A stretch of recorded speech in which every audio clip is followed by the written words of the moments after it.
ಸಚಿವ ಸಂಪುಟ ವಿಸ್ತರಣೆ ಆಯಿತು, ಖಾತೆ ಹಂಚಿಕೆ ಆಗಬೇಕಾಗಿದೆ. ಇಷ್ಟೆಲ್ಲ ಆಗಿದ್ರೂ ಕೂಡ ಅನೇಕ ಸಚಿವ ಸ್ಥಾನದ ಆಕಾಂಕ್ಷಿಗಳು ಯಾರಿದ್ರು ಅಥವಾ ಸಚಿವ ಸ್ಥಾನ ಕೈತಪ್ಪಿತು ಅಂಥವರ ಸಿಟ್ಟು ಮಾತ್ರ ಕಡಿಮೆ ಆಗ್ತಾ ಇಲ್ಲ. ಒಂದು ಕಡೆಗೆ ಕೋಲಾರದಲ್ಲಿ ನಾರಾಯಣಸ್ವಾಮಿ ಅವರು ನೇರವಾಗಿ ಮುನಿಯಪ್ಪನವ್ರ ವಿರುದ್ಧ ಮಾತನಾಡ್ತಿದ್ದಾರೆ, ಮತ್ತೆ ಕಡೆಗೆ ಮೈಸೂರಿನಲ್ಲಿ ತನ್ವೀರ್ ಸೇಠ್ ಅಸಮಾಧಾನಿತ ಶಾಸಕರ ಜೊತೆಗೆ ಪ್ರತ್ಯೇಕವಾಗಿ ಸಭೆಯನ್ನು ಮಾಡ್ತಾ ಇದ್ದಾರೆ. ಈ ಎಲ್ಲ ಬೆಳವಣಿಗೆಗಳ ನಡುವೆ ಇನ್ನಷ್ಟು ಶಾಸಕರು ಕೂಡ ತಮಗೆ ಸಚಿವ ಸ್ಥಾನ ಕೊಡಿ ಅಂತ ಇನ್ನೂ ಕೂಡ ಅಪೀಲ್ ಮಾಡ್ತಾನೆ ಇದ್ದಾರೆ. ಎಲ್ಲರನ್ನೂ ಕೂಡ ಸಮಾಧಾನ ಮಾಡ್ತಾರೆ. ಮುಂದೆ ಅಧಿವೇಶನ ಆದ ಬಳಿಕ ಮುಂದೆಲ್ಲವನ್ನೂ ಕೂಡ ಡಿಸೈಡ್ ಮಾಡ್ತೀವಿ ಅಂತ ಮುಖ್ಯಮಂತ್ರಿಗಳು ಹೇಳ್ತಾ ಇದ್ದಾರೆ.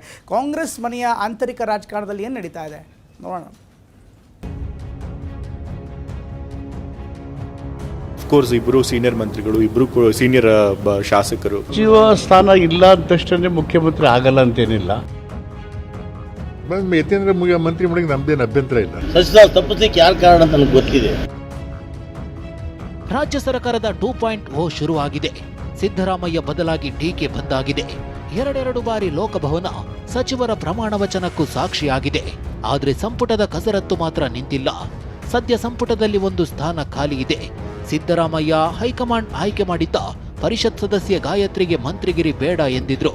ಹೀಗೆ ಬೇಡ ಅಂದವರೇ ತಮ್ಮ ಆಪ್ತ ಬ್ಯಾಡಗಿ ಶಿವಣ್ಣಗೆ ಮಂತ್ರಿಗಿರಿ ಕೊಡಿಸಬೇಕು ಅಂತ ಪಟ್ಟು ಹಿಡಿದಿದ್ದಾರೆ. ಹೀಗಾಗಿ ಈ ಒತ್ತಡಕ್ಕೆ ಹೈಕಮಾಂಡ್ ಮಣಿದಿದೆ ಎನ್ನುವ ಮಾತು ರಾಜಕೀಯ ಪಡಸಾಲೆಯಲ್ಲಿ ಹರಿದಾಡ್ತಿದೆ. ಮೂಲಗಳ ಪ್ರಕಾರ ಶಾಸಕ ಬ್ಯಾಡಗಿ ಶಿವಣ್ಣಗೆ ಸಚಿವ ಸ್ಥಾನ ಸಿಗುವ ಸಾಧ್ಯತೆ ಇದ್ದು, ಅಧಿವೇಶನ ಮುಗಿದ ಬಳಿಕ ಬ್ಯಾಡಗಿ ಶಿವಣ್ಣ ಪ್ರಮಾಣ ವಚನ ತೆಗೆದುಕೊಂಡರೂ ಅಚ್ಚರಿಯಿಲ್ಲ. ಆದ್ರೆ ಖಾಲಿ ಇರುವ ಹುದ್ದೆಯನ್ನೇ ಶಿವಣ್ಣಗೆ ಕೊಡ್ತಾರಾ? ಖಾಲಿ ಹುದ್ದೆ ಕೊಟ್ಟು ಮಹಿಳೆಯರೇ ಇಲ್ಲದ ಸಂಪುಟವನ್ನು ಮುನ್ನಡೆಸ್ತಾರಾ? ಅಥವಾ ಈಗಾಗಲೇ ಮಂತ್ರಿ ಆಗಿರೋರನ್ನೇ ತೆಗೆದು ಆ ಹುದ್ದೆ ಶಿವಣ್ಣನಿಗೆ ಕೊಡ್ತಾರಾ ಅನ್ನೋದೇ ಸದ್ಯಕ್ಕಿರೋ ಕುತೂಹಲ. ಮೈಸೂರಿನಲ್ಲಿ ಛಿದ್ರವಾಯ್ತಾ ಸಿದ್ದರಾಮಯ್ಯ ಟೀಮ್? ಈ ನಡುವೆ ಮೈಸೂರಿನಲ್ಲಿ ಸಿದ್ದರಾಮಯ್ಯರ ತಂಡ ಛಿದ್ರವಾಯ್ತಾ ಎನ್ನುವ ಪ್ರಶ್ನೆ ಮೂಡಿದೆ. ಯಾಕಂದ್ರೆ ಸಿದ್ದರಾಮಯ್ಯ ಅತ್ಯಾಪ್ತ ಎಚ್.ಸಿ. ಮಹದೇವಪ್ಪ ಹಾಗೂ ಕೆ. ವೆಂಕಟೇಶ್ಗೆ ಈ ಸಲ ಮಂತ್ರಿಗಿರಿ ಕೈತಪ್ಪಿದೆ. ಈ ಇಬ್ಬರು ಮತ್ತೊಂದು ಕಡೆ ಅಸಮಾಧಾನಗೊಂಡಿರೋ ಡಿಕೆ ಆಪ್ತ ತನ್ವೀರ್ ಸೇಠ್ ಜೊತೆಗೆ ಸಭೆ ಮಾಡಿದ್ದಾರೆ. ಮೂವರು ಮಾಜಿ ಸಚಿವರ ನಡುವಿನ ಸಭೆ ಕುತೂಹಲದ ಬೆಂಕಿಗೆ ತುಪ್ಪ ಸುರಿದಿದೆ.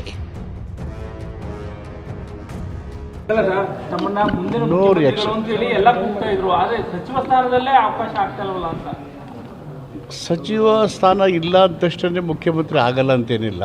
ಆ ಪ್ರತಿಭೆ ಇದೆಯಲ್ಲ, ಆ ಸಾಮರ್ಥ್ಯ ಇದೆಯಲ್ಲ, ಆ ವ್ಯಕ್ತಿತ್ವ ಇದೆಯಲ್ಲ, ಅದು ಗೊತ್ತಿಲ್ಲ ನನಗೆ. ಸದ್ಯಕ್ಕೆ ರಾಜಕೀಯವಾಗಿ ಸದ್ಯಕ್ಕೆ ಯಾವ ಪ್ರತಿಕ್ರಿಯೆಯೂ ಇಲ್ಲ. Thank you. ನಾನೇ ಹೇಳಿದ್ನಲ್ಲ, ಒಬ್ಬ ಮುಖ್ಯಮಂತ್ರಿ ಇದ್ದು ಇಬ್ಬರು ಮಂತ್ರಿಗಳನ್ನ ಮಾಡಿದ್ರು. ಏನೋ ಮುಖ್ಯಮಂತ್ರಿನೂ ಇಲ್ಲ, ಈಗ ಒಬ್ಬರೇ ಮಂತ್ರಿ ಇದ್ದಾರೆ. ಯತೀಂದ್ರ ಮಂತ್ರಿ ಮಾಡಿಗೆ ನಮ್ದೇನು ಅಭ್ಯಂತರ ಇಲ್ಲ. ನಮ್ಮದೇ ತಕರಾರು ಇಲ್ಲ. ಅದಕ್ಕೆ ಇನ್ನೂ ಯಾರ್ಯಾರು ಅವಕಾಶ ಕೊಡ್ಬೋದಾಗಿತ್ತಲ್ಲ ಒಬ್ಬರಿಗೆ ಇಬ್ಬರಿಗೆ ಅಂತ.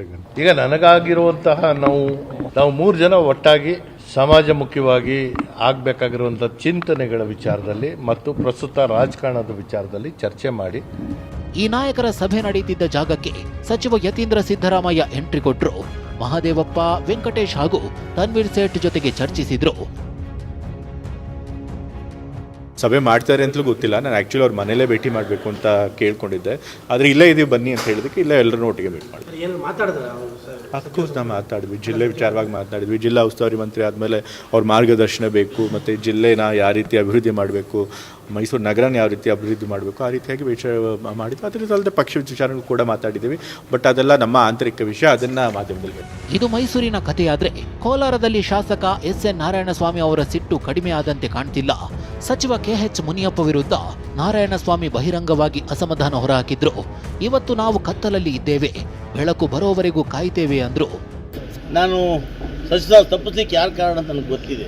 ಆದರೆ ನಾವೆಲ್ಲ ಕೂಡ ಮುಂದೆ ತೀರ್ಮಾನ ಮಾಡ್ತಾರೆ. ಎಲ್ಲ ದಿವಸಗಳು ನಮ್ಮದೇ ಆಗಲ್ಲ. ಹೌದು, ಎಲ್ಲ ದಿವಸ ನಮ್ಮದೇ ಆಗಲ್ವಲ್ಲ.